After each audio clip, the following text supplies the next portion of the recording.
ಮಧ್ಯಪ್ರಾಚ್ಯ ಯುದ್ಧಕ್ಕೆ 32ನೇ ದಿನ. ಮತ್ತೆ ಯುದ್ಧವನ್ನು ನಿಲ್ಲಿಸುವ ಬಗ್ಗೆ ಅಮೆರಿಕ ಅಧ್ಯಕ್ಷ ಡೊನಾಲ್ಡ್ ಟ್ರಂಪ್ ಸುಳಿವು.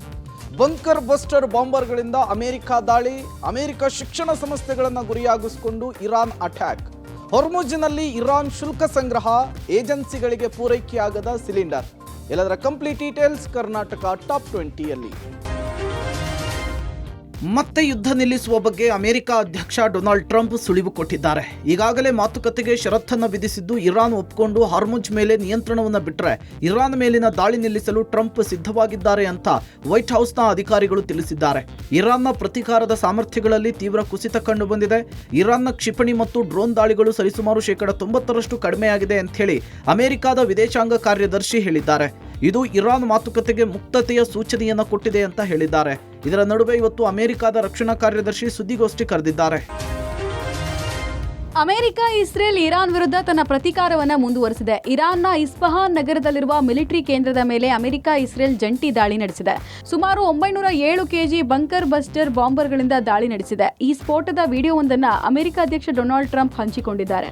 ವರದಿಗಳ ಪ್ರಕಾರ ಮಂಗಳವಾರ ಇಸ್ಫಹಾನ್ ನಗರದಲ್ಲಿ ಈ ಸ್ಫೋಟ ಸಂಭವಿಸಿದೆ. ದೃಶ್ಯಾವಳಿಗಳಲ್ಲಿ ಸರಣಿ ಸ್ಫೋಟ ಆಗಿರುವುದು ಸೆರೆಯಾಗಿದೆ. ಮುಗಿಲೆತ್ತರಕ್ಕೆ ಚಿಮ್ಮುವ ಬೆಂಕಿಯಿಂದಲೇ ದಾಳಿ ತೀವ್ರತೆ ಗೊತ್ತಾಗುತ್ತೆ. ಬದ್ರ್ ಮಿಲಿಟರಿ ವಾಯುನೆಲೆಯ ನೆಲೆಯಾಗಿರುವ ಇರಾನ್ ನಗರವಾದ ಇಸ್ಫಹಾನ್ನಲ್ಲಿನ ಪ್ರಮುಖ ಶಸ್ತ್ರಾಸ್ತ್ರ ಸಂಗ್ರಹಣಾಗಾರದ ಮೇಲೆ ದಾಳಿಯಾಗಿದೆ.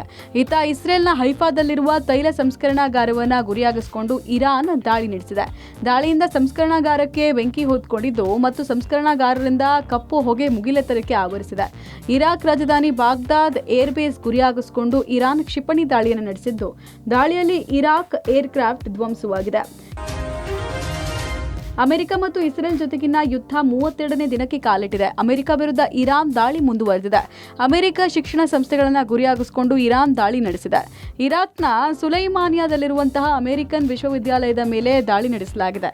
ಈ ಹಿಂದೆ ಇರಾನ್ನ ಶಿಕ್ಷಣ ಸಂಸ್ಥೆಗಳ ಮೇಲೆ ನಡೆಸಿದ್ದ ದಾಳಿ ಅಮೆರಿಕ ಮತ್ತು ಇಸ್ರೇಲ್ ದಾಳಿಯಾಗಿತ್ತು. ದಾಳಿಯಲ್ಲಿ ಶೈಕ್ಷಣಿಕ ಮತ್ತು ಸಂಶೋಧನಾ ಮೂಲಸೌಕರ್ಯಗಳಿಗೆ ಹಾನಿ ಉಂಟಾಗುವುದರ ಜೊತೆಗೆ ಪ್ರಾಧ್ಯಾಪಕರು ಜೀವವನ್ನ ಕಳ್ಕೊಂಡಿದ್ರು. ಇದಕ್ಕೆ ಪ್ರತಿಯಾಗಿ ಇರಾನ್ ಇರಾಕ್ನಲ್ಲಿರುವ ಅಮೆರಿಕದ ವಿಶ್ವವಿದ್ಯಾಲಯ ವಿಜ್ಞಾನ ಮತ್ತು ತಂತ್ರಜ್ಞಾನ ದಾಳಿ ನಡೆಸಿದೆ. ಈ ದಾಳಿಯಲ್ಲಿ ಪ್ರೊಫೆಸರ್, ಸಂಶೋಧಕರು ಬಲಿಯಾಗಿದ್ದಾರೆ ಅಂತ ತಿಳಿದು ಬಂದಿದೆ. ಇನ್ನು ದುಬೈ ಬಂದರ್ನಲ್ಲಿದ್ದ ಕುವೈತ್ ತೈಲ ಟ್ಯಾಂಕರ್ ಮೇಲೆ ಇರಾನ್ ದಾಳಿ ನಡೆಸಿದೆ. ಪಶ್ಚಿಮ ಏಷ್ಯಾದಲ್ಲಿ ಉದ್ವಿಗ್ನತೆ ಹೆಚ್ಚುತ್ತಾ ಇದೆ. ಒಂದ್ ಕಡೆ ಅಮೆರಿಕ ಅಧ್ಯಕ್ಷ ಡೊನಾಲ್ಡ್ ಟ್ರಂಪ್ ಇರಾನ್ ಜೊತೆ ಮಾತುಕತೆ ನಡೆಸುವುದಾಗಿ ಹೇಳ್ತಾನೆ ಇದ್ದಾರೆ.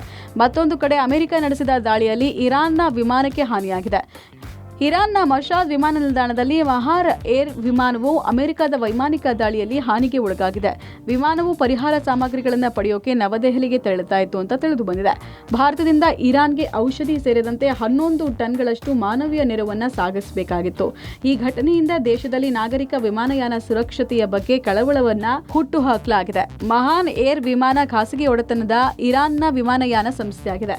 ಉಕ್ರೇನ್ ಯುದ್ಧಕ್ಕಾಗಿ ರಷ್ಯಾಕ್ಕೆ ಶಸ್ತ್ರಾಸ್ತ್ರಗಳನ್ನು ಸಾಗಿಸೋಕೆ ಇರಾನ್ ಏರ್ ಮತ್ತು ಮಹಾನ್ ಏರ್ನಂತಹ ವಾಣಿಜ್ಯ ವಿಮಾನಗಳನ್ನು ಬಳಸಲಾಗ್ತಾ ಇತ್ತು ಅಂತ ಇಸ್ರೇಲ್ ಹೇಳಿದೆ.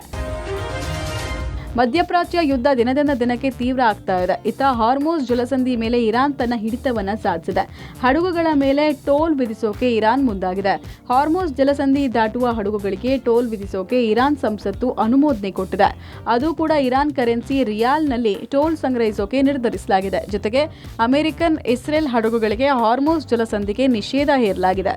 ಇನ್ನು ಅಮೆರಿಕ ಇಸ್ರೇಲ್ಗೆ ಇರಾನ್ ಕೂಡ ಬೆದರಿಕೆ ಹಾಕಿದೆ. ನಡೀತಾ ಇರುವ ಸಂಘರ್ಷದ ನಡುವೆ ಇರಾನ್, ಅಮೆರಿಕ ಮತ್ತು ಇಸ್ರೇಲ್ ಅಧಿಕಾರಿಗಳು ಹಾಗೂ ನಾಯಕರ ವೈಯಕ್ತಿಕ ನಿವಾಸಗಳನ್ನು ಗುರಿಯಾಗಿಸಿಕೊಳ್ಳಬಹುದು ಅಂತ ಎಚ್ಚರಿಸಿದೆ. ಇರಾನ್ನ ಜಂಟಿ ಮಿಲಿಟರಿ ಕಮಾಂಡ್ನ ವಕ್ತಾರ ಇಬ್ರಾಹಿಂ ಮಾತನಾಡಿ, ಅಮೆರಿಕ ಮತ್ತು ಇಸ್ರೇಲ್ ರಾಜಕೀಯ ಹಾಗೂ ಮಿಲಿಟರಿ ಶಕ್ತಿಗಳ ಮನೆಗಳು ಈಗ ಕಾನೂನುಬದ್ಧ ಗುರಿಗಳಾಗಿ ನೋಡಬಹುದು ಅಂತ ಹೇಳಿದ್ರು. ಇರಾನ್ ನಗರದಲ್ಲಿನ ನಾಗರಿಕ ಪ್ರದೇಶಗಳ ಮೇಲೆ ನಡೆದ ದಾಳಿಗಳಿಗೆ ಪ್ರತೀಕಾರವಾಗಿ ಈ ಬೆದರಿಕೆಯನ್ನು ಇರಾನ್ ಹಾಕಿದೆ. ಮಧ್ಯಪ್ರಾಚ್ಯದ ಯುದ್ಧದ ಎಫೆಕ್ಟ್ ಜನಸಾಮಾನ್ಯರ ಮೇಲೆ ಪರಿಣಾಮ ಬೀರುವಂತೆ ಮಾಡ್ತಾ ಇದೆ. ಕಳೆದ ಕೆಲ ದಿನಗಳಿಂದ ಸದ್ದಿಲ್ಲದೆ ಅಡುಗೆ ಎಣ್ಣೆ ದರ ನಿಧಾನಕ್ಕೆ ಏರಿಕೆ ಆಗ್ತಾ ಇರೋದ್ರ ಮೂಲಕ ಜನಸಾಮಾನ್ಯರ ಜೇಬಿಗೆ ಕತ್ತರಿ ಬೀಳ್ತಾ ಇದೆ. ಎಲ್ಲಾ ರೀತಿಯ ಅಡುಗೆ ಎಣ್ಣೆ ದರದಲ್ಲಿ ನಿತ್ಯ ಬದಲಾವಣೆ ಆಗ್ತಾನೆ ಇದೆ. ರಷ್ಯಾದಿಂದ ಹೆಚ್ಚಾಗಿ ಭಾರತಕ್ಕೆ ಸೂರ್ಯಕಾಂತಿ ಎಣ್ಣೆ ಸರಬರಾಜು ಮಾಡಲಾಗುತ್ತೆ. ಯುದ್ಧದ ಪರಿಣಾಮ ಹಡಗುಗಳ ಸಂಚಾರಕ್ಕೆ ಅಡಚಣೆ ಉಂಟಾಗ್ತಾ ಇರೋ ಹಿನ್ನೆಲೆಯಲ್ಲಿ ದರ ಏರಿಕೆಗೆ ಕಾರಣ ಎನ್ನಲಾಗ್ತದೆ. ಇನ್ನು ಇತ್ತ ಖಾಲಿ ಮಾಡೋಕೆ ಹೋಲ್ಸೇಲ್ ವ್ಯಾಪಾರಿಗಳು ಹರಸಾಹಸ ಮಾಡುವಂತಾಗಿದೆ. ಸದ್ಯ ಹೋಟ್ಲುಗಳಿಂದ ಖರೀದಿ ಸುಮಾರು 15ರಿಂದ 20% ಇಳಿಕೆಯಾಗಿದ್ದು ಅಡುಗೆ ಎಣ್ಣೆ ವ್ಯಾಪಾರಕ್ಕೆ ದೊಡ್ಡ ಬಿಸಿ ತಟ್ಟುವಂತಾಗಿದೆ. ಹೆಚ್ಚಳ ಸಡನ್ ಆಗಿ ಆಗ್ತಿದೆ. ನಮಗೆ ಗೆಸ್ ಮಾಡೋಕ್ಕಾಗ್ತಿಲ್ಲ ಏನು ಪ್ರೈಸ್ ಆಗುತ್ತೆ, ಯಾವತ್ತೇನು ಪ್ರೈಸ್ ಇದೆ ಅಂತ. ಸ್ಟಾಕ್ ಇಟ್ಕೋಬೇಕಾ ಬೇಡವನ್ನೂ ಗೊತ್ತಾಗ್ತಿಲ್ಲ. ಕಂಪ್ನಿಯವರು ಸ್ಟಾಕ್ಸ್ ಕರೆಕ್ಟಾಗಿ ಕೊಡ್ತಿಲ್ಲ. ಸೊ ಶಿಪ್ಮೆಂಟು ಬಂದಿಲ್ಲ ಅಂತ ಹೇಳ್ತಾರೆ, ಬಟ್ ನಮಗೆ ತಿಳಿದಿದ್ದು ಸುದ್ದಿದೆ ಅವ್ರ ಕಂಪ್ನಿ ಹತ್ರ 6 ಮಂತ್ ಸ್ಟಾಕ್ ಇದೆ ಅಂತ ಹೇಳ್ತಾರೆ. ಬಟ್ ರಷ್ಯಾನೂ ಎಕ್ಸ್ಪೋರ್ಟ್ ಡ್ಯೂಟಿ ಸಡನ್ನಾಗಿ ಇನ್ಕ್ರೀಸ್ ಮಾಡಿದ್ದಾರೆ, ಅದರಿಂದನೂ ಜಾಸ್ತಿ ಆಗುತ್ತೆ ಅಂತ ಹೇಳ್ತಿದ್ದಾರೆ. ಸೊ ನೋಡ್ಬೇಕು ಸರ್, ನಮ್ಗೆ ನಿಜ ತಿಳಿತಿಲ್ಲ, ಕಷ್ಟ ಇದೆ ಪರಿಸ್ಥಿತಿ. ಪ್ರತಿಯೊಬ್ಬರು ಮನೆ ಹತ್ರನೇ ಕಮ್ಮಿ ಸಿಗುತ್ತೆ, ನಿಮ್ಗೆ ಹೋಲ್ಸೇಲ್ ಬಂದು ಏನು ಪ್ರಯೋಜನ ಅಂತ ಕೇಳ್ತಾರೆ. ನಮ್ಮ ಸೇಮ್ ಆನ್ಸರ್ ಕೊಟ್ಟು ನಮಗೂ ಕಷ್ಟ ಆಗಿದೆ. ಆಮೇಲೆ ಈ LPG ಪ್ರಾಬ್ಲಮಿಂದ ಸ್ವಲ್ಪ ಹೋಟೆಲ್ಸ್ನ ಡಿಮ್ಯಾಂಡು ಕಮ್ಮಿ ಆಗಿದೆ ನಮಗೆ. ಗಲ್ಫ್ ಯುದ್ಧದಿಂದ ಬೆಂಗಳೂರಿನಲ್ಲಿ ಸಿಲಿಂಡರ್ ಅಭಾವ ಮುಂದುವರೆದಿದೆ. ಬೆಂಗಳೂರು ನಗರದ ಹಲವು ಏಜೆನ್ಸಿಗಳಿಗೆ ವಾಣಿಜ್ಯ ಬಳಕೆ ಸಿಲಿಂಡರ್ಗಳು ಪೂರೈಕೆಯಾಗ್ತಾ ಇಲ್ಲ. ಇದರಿಂದಾಗಿ ಹಲವು ಏಜೆನ್ಸಿಗಳಲ್ಲಿ ಸಿಲಿಂಡರ್ಗಳು ಖಾಲಿಯಾಗಿವೆ. ಹೋಟೆಲ್ಗಳು ಸೌದೆ ಮೊರೆ ಹೋಗಿದ್ದಾರೆ. ಸಂಜಯ್ ನಗರದಲ್ಲಿ ಇರುವ ಇಂಡಿಯನ್ ಗ್ಯಾಸ್ ಏಜೆನ್ಸಿ 4-5 ದಿನಗಳಿಂದ ಕಮರ್ಷಿಯಲ್ ಸಿಲಿಂಡರ್ ಪೂರೈಕೆಯಾಗ್ತಾ ಇಲ್ಲ. ಇದರಿಂದಾಗಿ ಆವರಣದಲ್ಲೇ ಖಾಲಿ ಸಿಲಿಂಡರ್ಗಳ ರಾಶಿ ಇದೆ. ಜಯನಗರದ ಮಯೂರ ಕೆಫೆ ಹೋಟೆಲ್ಗೂ ಸಿಲಿಂಡರ್ ಅಭಾವ ತಟ್ಟಿದ್ದು ಹೋಟೆಲ್ನವರು ಸೌದೆ ಒಲೆ ಮೊರೆ ಹೋಗಿದ್ದಾರೆ. ಹೋಟೆಲ್ ಮುಚ್ಚಿದರೆ ಜೀವನ ಸಾಗೋದಿಲ್ಲ ಅಂತ ಮ್ಯಾನೇಜರ್ ಹೇಳಿದ್ದಾರೆ. ಇನ್ನು ಮಲ್ಲೇಶ್ವರಂನ ಇಂಡಿಯನ್ ಗ್ಯಾಸ್ ಏಜೆನ್ಸಿಯವರು ಗೃಹ ಬಳಕೆಯ ಸಿಲಿಂಡರ್ ಪೂರೈಕೆಗೂ ಪರದಾಡ್ತಾ ಇದ್ದಾರೆ. ಪ್ಲಾಂಟ್ಗಳಿಂದ ಪೂರೈಕೆ ಆಗದ ಹಿನ್ನೆಲೆಯಲ್ಲಿ ಅಭಾವ ಎದುರಾಗಿದೆ. ಸುಮಾರು 30% ಹೋಟೆಲ್ಗಳಿಗೆ ಸಿಲಿಂಡರ್ ಸಪ್ಲೈ ಆಗಿದೆ. ಇನ್ನು ಕೆಲ ಹೋಟೆಲ್ಗಳಿಗೆ ಸಿಲಿಂಡರ್ ಸಪ್ಲೈ ಆಗಿಲ್ಲ ಅಂತ ಹೋಟೆಲ್ ಅಸೋಸಿಯೇಷನ್ ಮಾಹಿತಿ ನೀಡಿದೆ. ಇನ್ನು DCM DK ಶಿವಕುಮಾರ್ ಕೇಂದ್ರದ ವಿರುದ್ಧ ಕಿಡಿಕಾರಿದ್ದಾರೆ. ಗ್ಯಾಸ್ ಬಿಟ್ಟು ಸೌದೆ ಮೇಲೆ ಅವಲಂಬನೆ ಆಗುವ ಪರಿಸ್ಥಿತಿ ಬಂದಿದೆ. ಹಾಗಾದರೆ ಸೌದೆ ಖಾಲಿ ಆದರೆ ಎಲ್ಲಿಂದ ತರೋದು ಅಂತ ಪ್ರಶ್ನೆ ಮಾಡಿದ್ದಾರೆ. ನಾವೇನಾದ್ರು ಕೆಲವು ಅನಿವಾರ್ಯತೆಯಿಂದ ನಾವುಗಳು ತೀರ್ಮಾನ ಮಾಡಿದಾಗ ಟೀಕೆ ಟಿಪ್ಪಣಿಗಳು ಯಾವ ರೀತಿ ಆಗ್ತಿತ್ತು ಅಂತ ಕೂಡ ತಮಗೆ ಗೊತ್ತಿದೆ. ಸೊ ಈಗ ಸಾಮಾನ್ಯ ಜನರ ಮೇಲೆ ಬೆಲೆ ಏರಿಕೆಯ ಯುದ್ಧವನ್ನ ಕೇಂದ್ರ ಸರ್ಕಾರ ಇವತ್ತು ಮಾಡ್ತಾ ಇದೆ. ಈಗಾಗಲೇ ಒಂದು 15 ದಿನದಿಂದನೇ ಸೌದೆ ಭಾಗ್ಯ ಕೂಡ ಈಗ ಕೊಟ್ಟಿದ್ದಾರೆ. ಸೌದೆ ಎಲ್ಲಿಂದ ತರೋದು ವಿಧಿನೇ ಇಲ್ಲ, ಆ ಪರಿಸ್ಥಿತಿಯಲ್ಲಿ ಇವತ್ತು ಬಂದಿದೆ. ಒಟ್ಟು ಗ್ರಾಹಕರಿಗೆ ಹೋಟ್ಲ್ ಓಪನ್ ಮಾಡಬೇಕು, ಲಾಭನೂ ಇಷ್ಟನು ಒಟ್ಟು ನಡೆಸಬೇಕು, ಹೋಟ್ಲ್ ನಡೆಸಬೇಕಲ್ವಾ. ಯಜಮಾನಗಳು ನಂಬಿರ್ತೀವಿ, ಅವ್ರು ನಮ್ಮ ನಂಬಿರ್ತಾರೆ. ಹೋಟ್ಲ್ ಓಪನ್ ಸಿಗುತ್ತೆ, ಆಮೇಲೆ ಮಾಡಲೇಬೇಕಲ್ವಾ.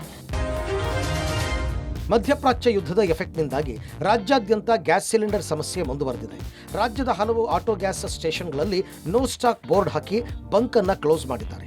ಬೆಂಗಳೂರಿನ ಶೇಷಾದ್ರಿಪುರ ಬಳಿ ಇರುವ ಗೇಲ್ ಗ್ಯಾಸ್ ಬಂಕ್ನಲ್ಲೂ ಇದೇ ಪರಿಸ್ಥಿತಿ ಮುಂದುವರೆದಿದ್ದು ಆಟೋ ಚಾಲಕರು ಗ್ಯಾಸ್ ಸಿಗದೆ ಪರದಾಡ್ತಾ ಇದ್ದಾರೆ. ಆಟೋ ಗ್ಯಾಸ್ ಸಪ್ಲೈ ಇಲ್ಲದ ಕಾರಣ ಬಂಕ್ ಬಂದ್ ಮಾಡಲಾಗಿದೆ ಅಂತ ಮಾಲೀಕರು ಹೇಳಿದ್ದಾರೆ. ಮೈಸೂರು ರಸ್ತೆಯ ಗ್ಯಾಸ್ ಸ್ಟೇಷನ್ಗೆ ಆಟೋ ಗ್ಯಾಸ್ಗಾಗಿ ಚಾಲಕರು ಮುಗಿಬಿದ್ದಿದ್ದಾರೆ. ಒಂದೇ ಗ್ಯಾಸ್ ಸ್ಟೇಷನ್ನಲ್ಲಿ 100 ಆಟೋಗಳು ನಿಂತಿದ್ದ ದೃಶ್ಯ ಕಂಡುಬಂತು. ಪ್ರತಿ ಆಟೋಗೂ 300 ರೂಪಾಯಿಗಳಿಗಷ್ಟೇ ಗ್ಯಾಸ್ ಫಿಲ್ಲಿಂಗ್ ಮಾಡಲಾಗ್ತಾ ಇದೆ. ಇತರರಿಗೂ ಸಿಗಲಿ ಅನ್ನೋ ಕಾರಣಕ್ಕೆ 300 ರೂಪಾಯಿಗೆ ದರ ಫಿಕ್ಸ್ ಮಾಡಿದ್ದಾರೆ. ಗದಗದಲ್ಲಿ ಆಟೋ LPG ದರ ಏರಿಕೆ ಮಾಡಿದ್ದಾರೆ ಅಂತ ಆಟೋ ಚಾಲಕರು ಬಂಕ್ ಮಾಲೀಕರ ವಿರುದ್ಧ ಆಕ್ರೋಶ ವ್ಯಕ್ತಪಡಿಸಿದ್ದಾರೆ.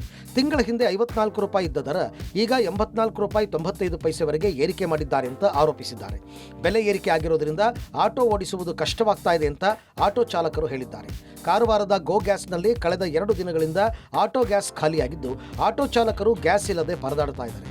ಗ್ಯಾಸ್ ಬೆಲೆಯೂ ಕೂಡ ದುಪ್ಪಟ್ಟಾಗಿದ್ದು ಇದರಿಂದಾಗಿ ಗ್ರಾಹಕರ ಮೇಲೂ ಪರಿಣಾಮ ಬೀರಿದ್ದು ಪ್ರಯಾಣ ದರ ಕೂಡ ಹೆಚ್ಚಾಗಿದೆ. ಕಳೆದ 1 ತಿಂಗಳಿಂದ 60 ರೂಪಾಯಿ ಪೆಟ್ರೋಲ್ ಗ್ಯಾಸ್ ಸಿಗ್ತಾ ಇತ್ತು. 60ರಿಂದ 65 ಆಯಿತು, 68 ಆಯಿತು, 75 ಆಯಿತು, 80 ಆಯಿತು, 84 ಆಯಿತು, 99 ತನಕ ಆಯಿತು. 56 ಇದರಿಂದ 99 ತನಕ ಈ ರೇಟ್ ಇದು ಹೆಚ್ಚಾದವಾಗ ನಾವು ಯಾರ ಹತ್ರ ತಗೊಳ್ಬೇಕು? ಅಂದರೆ ಇದು ನಾವು ಪ್ರಯಾಣಿಕರ ಹತ್ರ ವಸೂಲಿ ಮಾಡಲೇಬೇಕಾಗ್ತದೆ. ಅನಿವಾರ್ಯವಾಗಿ ಈ ಖರ್ಚನ್ನು ಪ್ಯಾಸೆಂಜರಿಗೆ ಹಾಕಬೇಕಾಗ್ತದೆ. ತೈಲ ಅಭಾವ ಇಲ್ಲ, ಪೆಟ್ರೋಲ್ ಡೀಸೆಲ್ ಸಂಗ್ರಹಿಸಿಟ್ಟುಕೊಳ್ಳಬೇಡಿ ಅಂತ ಸರ್ಕಾರಗಳು ಮನವಿ ಮಾಡುತ್ತಲೇ ಬಂದಿವೆ. ಅಪಾಯದ ಮುನ್ಸೂಚನೆಯನ್ನೂ ನೀಡಿತ್ತು. ಹೀಗಿದ್ರೂ ಕೆಲ ಜನ ಪೆಟ್ರೋಲ್ ಡೀಸೆಲ್ಗಳನ್ನು ಕ್ಯಾನ್ ಬಾಟಲ್ಗಳಲ್ಲಿ ಸಂಗ್ರಹಿಸಿಟ್ಕೊಂಡಿದ್ರು. ಅದರಿಂದ ದೊಡ್ಡ ಅವಘಡ ನಡೆದು ಹೋಗಿದೆ. ಪೆಟ್ರೋಲ್ ಸಂಗ್ರಹ ಮಾಡಿದ್ದ ಮನೆಗೆ ಬೆಂಕಿ ತಗುಲಿದ ಪರಿಣಾಮ ಗೃಹಿಣಿಯೊಬ್ಬರು ತೀವ್ರವಾಗಿ ಗಾಯಗೊಂಡಿದ್ದಾರೆ. ಧಾರವಾಡ ತಾಲೂಕಿನ ತಡಕೋಡ ಗ್ರಾಮದ ಹರಿಜನಕೇರಿ ಓಣಿಯಲ್ಲಿ ನಿನ್ನೆ ರಾತ್ರಿ ಈ ದುರ್ಘಟನೆ ನಡೆದಿದೆ. ಪೂರ್ಣಿಮಾ ಎಂಬ ಗೃಹಿಣಿಯ ದೇಹ 80% ಸುಟ್ಟಿರುವ ಕಾರಣ ಆಕೆಯ ಸ್ಥಿತಿ ಚಿಂತಾಜನಕವಾಗಿದೆ. ಇನ್ನು ಮನೆಗೆ ಬಿದ್ದಿದ್ದ ಬೆಂಕಿಯನ್ನ ಅಗ್ನಿಶಾಮಕ ಸಿಬ್ಬಂದಿ ನಂದಿಸಿದ್ದಾರೆ. ಇವತ್ತಿಗೆ ಈ ಆರ್ಥಿಕ ವರ್ಷದ ಮುಕ್ತಾಯ ಆಗಿ ನಾಳೆಯಿಂದ ಹೊಸ ಆರ್ಥಿಕ ವರ್ಷದ ಮೊದಲ ದಿನದಿಂದ ವಿದ್ಯುತ್ ಟೋಲ್ ಮತ್ತು ಬೆಂಗಳೂರು ನಗರದಲ್ಲಿ ನೀರಿನ ದರ ಏರಿಕೆ ಆಗಲಿದೆ. ಈ ಮೂಲಕ ಗ್ರಾಹಕರಿಗೆ ದರ ಏರಿಕೆಯ ನೇರ ಪರಿಣಾಮ ಬೀರಲಿದೆ. ರಾಜ್ಯದ ಟೋಲ್ ಪ್ಲಾಜಾದಲ್ಲಿ 3ರಿಂದ 5% ಟೋಲ್ ದರ ಏರಿಕೆ ಆಗಲಿದ್ದು, ಕಾರುಗಳಿಗೆ 5ರಿಂದ 10% ಟೋಲ್ ಹೆಚ್ಚಳ ಆಗಲಿದೆ. ವಾಣಿಜ್ಯ ಬಳಕೆಯ ವಾಹನಗಳಿಗೆ 15ರಿಂದ 40 ರೂಪಾಯಿ ಅಧಿಕ ಪಾವತಿ ಮಾಡಬೇಕಾಗುತ್ತೆ. ಇನ್ನು NHAI ತನ್ನ ವಾರ್ಷಿಕ ಪಾಸ್ ದರವನ್ನು 2026-27ನೇ ಸಾಲಿಗೆ ₹75 ಹೆಚ್ಚಳ ಮಾಡಿ ಅಧಿಸೂಚನೆ ಹೊರಡಿಸಿದೆ. ಮತ್ತೊಂದು ಕಡೆ ಬೆಂಗಳೂರು ನೀರು ಸರಬರಾಜು ಮತ್ತು ಒಳಚರಂಡಿ ಮಂಡಳಿ ಏಪ್ರಿಲ್ 1ರಿಂದ ಅನ್ವಯವಾಗುವಂತೆ ನೀರಿನ ದರವನ್ನು %3 ಹೆಚ್ಚಳ ಮಾಡಲಿದ್ದು, ಇದರಿಂದ ಬೆಂಗಳೂರಿಗರಿಗೆ ಮತ್ತೊಂದು ಹೊರೆ ಬೀಳಿದೆ. ಇನ್ನು ರಾಜ್ಯದ ವಿದ್ಯುತ್ ವಿತರಣಾ ಕಂಪನಿಗಳಿಗೆ ಹಿಂದಿನ ಹಣಕಾಸು ವರ್ಷದಲ್ಲಿ ಆದಾಯ ಘೋತ ಆಗಿದ್ದು, ವಿದ್ಯುತ್ ದರ ಹೆಚ್ಚಳದ ಮೂಲಕ ಈ ಆರ್ಥಿಕ ನಷ್ಟ ಸರಿದೂಗಿಸುವಂತೆ 5 ಎಸ್ಕಾಂಗಳು ಕೆಇಆರ್ಸಿಗೆ ಪ್ರಸ್ತಾವನೆ ಸಲ್ಲಿಸಿದ್ವು. ಅಂತಿಮವಾಗಿ ಎಸ್ಕಾಂಗಳ ಒತ್ತಾಯಕ್ಕೆ ಮಣಿದಿರುವ ಕೆಇಆರ್ಸಿ ವಿದ್ಯುತ್ ದರ ಪರಿಷ್ಕರಿಸಿ ಆದೇಶಿಸಿದೆ. ಇದರ ಜೊತೆಗೆ ರೈಲು ಹೊರಡುವ 8 ಗಂಟೆ ಮೊದಲು ಮುಂಗಡ ಟಿಕೆಟ್ ರದ್ದುಪಡಿಸಿದರೆ ರೀಫಂಡ್ ಸಿಗೋದಿಲ್ಲ. ಹೊಸ ಆದಾಯ ತೆರಿಗೆ ಕಾಯ್ದೆ ಜಾರಿಯಾಗಿದ್ದು, ಬ್ಯಾಂಕ್ಗಳಲ್ಲಿ ಹಣಕಾಸು ವರ್ಷದಲ್ಲಿ ₹10 ಲಕ್ಷ ಒಳಗಿನ ಹಣ ಠೇವಣಿಗೆ ಪ್ಯಾನ್ ನಮೂದಿಸುವ ಅಗತ್ಯ ಇಲ್ಲ. ನಾಳೆಯಿಂದ ಜನರಿಗೆ ಏಪ್ರಿಲ್ ಶಾಕ್ ಎದುರಾಗ್ತಾ ಇದೆ. ಹಣಕಾಸು ವ್ಯವಹಾರದಲ್ಲಿ ಭಾರಿ ಬದಲಾವಣೆ ತರುವ ಸಾಧ್ಯತೆ ದಟ್ಟವಾಗಿದೆ. ಮೊದಲಿನಂತೆ ಕ್ಯಾಶ್ ವಹಿವಾಟು ಸುಲಭವಾಗಿರಲ್ಲ. ನಗದು ವ್ಯವಹಾರದ ಮೇಲೆ ಹದ್ದಿನ ಕಣ್ಣಿಟ್ಟಿದ್ದು, ಹೊಸ ಐಟಿ ನೀತಿ ಬ್ಯಾಂಕಿಂಗ್ ಕ್ಷೇತ್ರದಲ್ಲೂ ಬದಲಾವಣೆ ತರುವ ಸಾಧ್ಯತೆ ಇದೆ. ಆದಾಯ ತೆರಿಗೆ ಕಾಯ್ದೆ ಅಡಿ ಕೇಂದ್ರ ಸರ್ಕಾರ ಹೊಸ ರೂಲ್ಸ್ ಅನ್ನು ಜಾರಿಗೆ ತರಲಿದೆ. ನಗದು ಡೆಪಾಸಿಟ್ಗೂ ಮಿತಿ, ನಗದು ವಾಪಸ್ಗೂ ಕೂಡ ಮಿತಿ ಹಾಕುವ ಚಿಂತನೆಯಲ್ಲಿದೆ. ಇನ್ನು ಮಿತಿಗಿಂತ ಹೆಚ್ಚು ನಗದು ಪಾವತಿಸಿದಲ್ಲಿ ಐಟಿಗೆ ಸ್ಪಷ್ಟನೆ ಕೊಡಬೇಕಾದಂತಹ ಸ್ಥಿತಿ ಎದುರಾಗುತ್ತೆ. ವ್ಯಾಪಾರಸ್ಥರು ಒಂದೇ ದಿನದಲ್ಲಿ 2 ಲಕ್ಷಕ್ಕಿಂತ ಹೆಚ್ಚು ನಗದನ್ನು ಪಡೆಯುವಂತಿಲ್ಲ. ವ್ಯಾಪಾರಸ್ಥರು 2 ಲಕ್ಷಕ್ಕಿಂತ ಹೆಚ್ಚು ಹಣವನ್ನು ಪಡೆದ್ರೆ ಹಣದ ಮೇಲೆ ಕೇಂದ್ರ ದಂಡವನ್ನು ವಿಧಿಸುತ್ತೆ. ಆಸ್ತಿ ಖರೀದಿಯ ವೇಳೆ 20,000ಕ್ಕಿಂತ ಹೆಚ್ಚು ನಗದು ವ್ಯವಹಾರವನ್ನು ನಡೆಸುವಂತಿಲ್ಲ. ಈ ನಿಯಮವನ್ನು ಉಲ್ಲಂಘಿಸಿದರೆ %100 ದಂಡವನ್ನು ವಿಧಿಸಬಹುದು ಅಂತ ಹೇಳಿ ಕೇಂದ್ರ ಸರ್ಕಾರ ಎಚ್ಚರಿಸಿದೆ. ಫೆಬ್ರವರಿ 1, 2026ರಂದು ಏನು ಬಜೆಟ್ ಮಂಡಿಸಿದ್ರು ನಮ್ಮ ವಿತ್ತ ಸಚಿವರು, ಅದರಲ್ಲಿ ಅನುಮೋದನೆ ಆದಂತಹ ಎಲ್ಲ ಬದಲಾವಣೆಗಳು ನಮಗೆ 1 ಏಪ್ರಿಲಿಂದ ಬರುತ್ತೆ.